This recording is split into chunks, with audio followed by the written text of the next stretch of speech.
waaye léegi sama gars yi daal maanaam de toute façon li ngeen wax lépp lu leer la waaw léegi nag dañuy daal di ñëw nag ci mbirum tàggatoo bi sama gars yi kontaan naa torop waaw encore une fois daal wax dëgg yàlla saa yu ma leen soxlaa ngeen ñëw xam ngeen ne seen jigéen laa jàpp ngeen ci sama combat bu baax a baax donc Diop yow lay tàggatoo man de xanaa di ñaanal adduna bi yëpp di leen ñaanal jàmm ak xewal sutura ak teraanga amiin wér ak wérle mucc ak muccale vraiment yàlla defal ñu ko di leen wax nag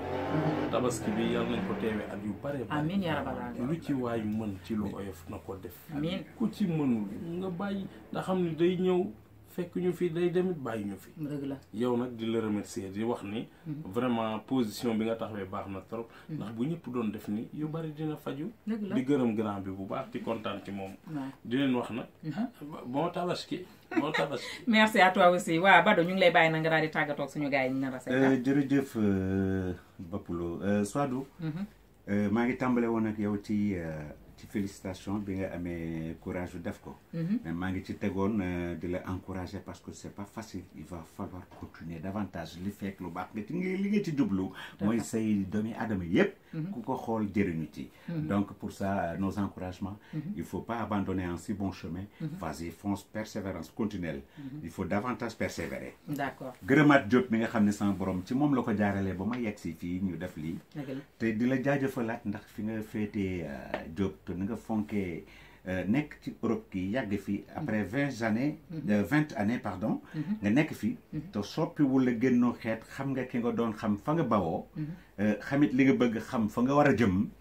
te voilà bu dee lu mu yàgg lu métti ñooy àndandoo rek dellu suñu gaal kon mu doo dugalaale le 14 août bi comme pare naa ah sama gars yi waaw mu ngoog nag sama ñaar ñii nag sama ñaari grand yi ñu ngi préparé loo xamante ne le 14 août pour les gens qui sont à Paris ñëw leen ngeen jàpp ci ngeen soutenir leen franchement bu ngeen ñëwee di ngeen lekk di ngeen naan y aura de l'humour donc franchement c'est nous d'entre nous entre sénégalais nañu jàppalante suñu biir nii rek la ñu mën a def nit ki moom boo mënul di ko jàppale ci sa nu mu tuddati ci alal mën nga ko jàppale yow ci bu xewlee dara nga ñëw taxaw comme ñoom tey nit ñee ñëw daal may taxawal nii ne wax dëgg yàlla ma kontaan ci bu baax a baax donc maa ngi ñaan képp ko nga xamante ne yaa ngi seetaan vidéo bi franchement nga ñëw jàppale leen te xam ne vraiment njëriñ lañ ciy jële voilà Sadou xanaa ñu préciser rek ne réew mi dafa metti dëgg la metti bi mooy fi amul doomu nijaay ak doomi bàjjan amul de dëkk bii du dëkku yàmbar du dëkk boo xam ne da ngay jaaxaan sa canapé yendoo sa télécommande di zappé ba acca leen ñu añ tànk raxasu taaj ku nekk jóg amul fii ñun fii xameetuñu heure ndékkeeg heure añ ak heure reer xameetuñ ko naan café ngay dox rek dem sa yoon waxtu woo waree lekk ngay lekk boo xiifee ngay lekk boo amee jotom ngay lekk mais daal yal na yàlla laf cat bu dee image dafa sob te kenn xamul fu mu jëm kenn mënu ko yamale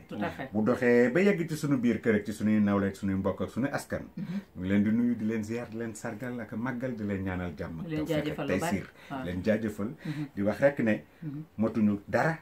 joxuñu kenn leçon jàngale wuñu kenn lenn dañuy xëccaat xel yi rek di attiré waat attention yi suñu bàyyante xel ci xam ne lu ko jaru ko fi te lii ñëw jàll na ñëw ak jàmm jàll ak jàmm ba nu fekk jàmm ñu yàgg ko fekkee kon Eid el-Kabir Mubarak. amiin nañu fekkee tabaski bi ci jàmm ak salaam merci beaucoup ñaareel bu defee nii rek mooy wasalaam